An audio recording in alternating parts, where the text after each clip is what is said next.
Hey everybody, it's Jim from Senior Social Squad. Hey, I got a recipe for you that I think you'll be very interested in. In some parts of the country, you may have heard of this, but a lot of parts of the US, I don't think you've ever seen this before. It's a regional dish out of New Mexico. And a little bit of background about that, I used to travel a lot on business.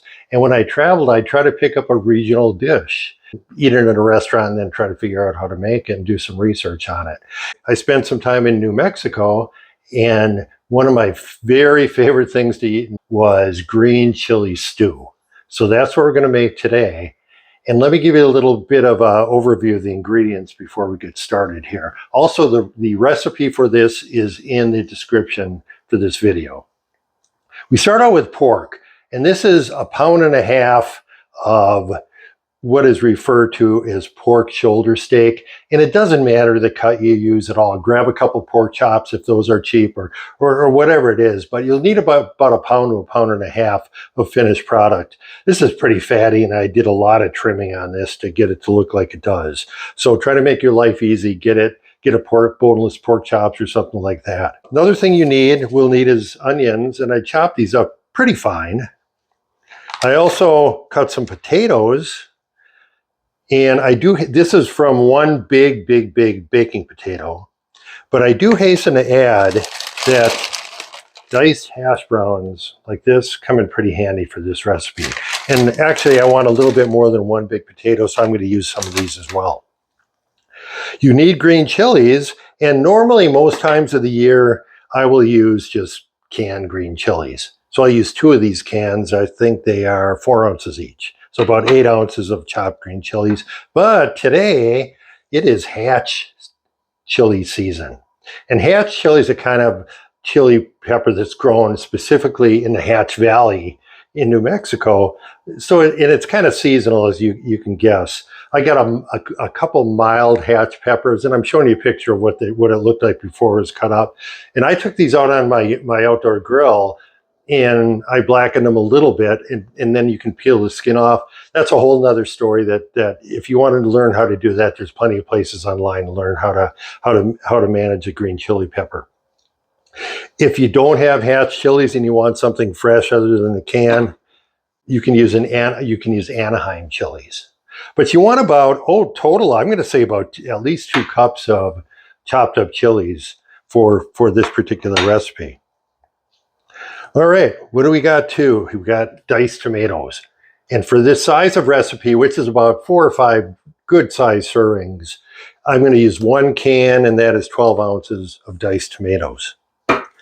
Also, 1 of these containers of chicken stock will do, and they're 4 cups. So that's actually a very good size for this recipe. All right, what are we forgetting? Optionally, and I warn you about this, this is a jalapeno pepper. I've done it a few times. I'm not a big spice eater, but I don't mind a little bit of spice. But I've introduced these into my green chili stew before. It didn't work out well. But if you really like spicy food, don't be afraid to put about a small jalapeno like that into it. I think we got it covered other than the spices. I'm going to use garlic salt on this because I don't have any garlic powder, and I'll just combine the garlic and the salt together. If I was using garlic powder or fresh garlic, what you'd want to do is then put some table salt in, about 1 teaspoon. Bay leaves, cumin seed, oregano, and I have some ground pepper, black pepper. So that's what we got here. So I'm going to get the pot fired up and heat it up and start cooking the onions and the pork, which is the first step in this. So I'll check back with you in a minute.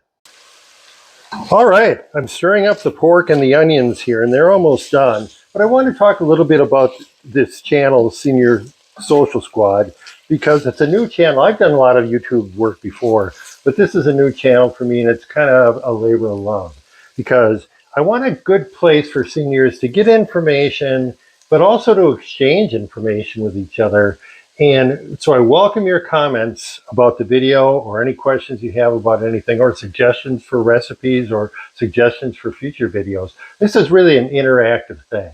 Okay, pork is done. It's probably cooked 95% of the way through and brown on the outside here. So now I'm going to start adding other ingredients. And the first thing we'll add, this is video magic.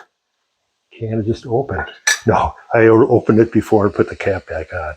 So 12 ounces of diced tomatoes. We'll do the same trick with these peppers.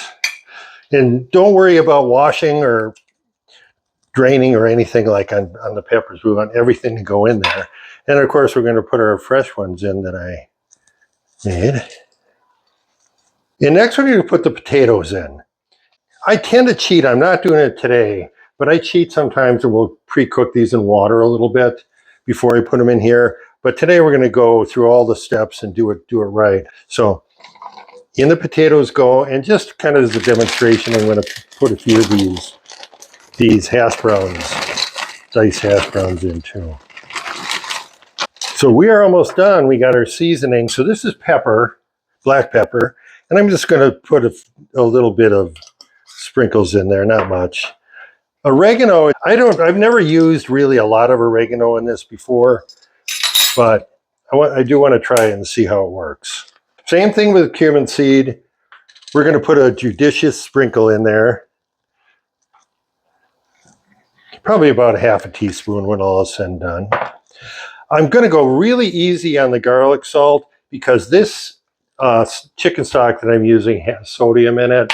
And I know a lot of people, including me, are trying to kind of manage their sodium a little. So I'll put enough in there to get a little garlic flavor, but I'm not going to go crazy with it because I don't want to double up on the salt. So let's give this a little stir. And why don't we get a close-up there and see how it looks so far. Ooh, that looks pretty darn good. If those potatoes were done, I might be eating that already. No, I'm just kidding. Okay. Chicken stock. And again, this is 4 cups, this particular size, and I think it's pretty standard. Put the whole thing in there and give her a stir.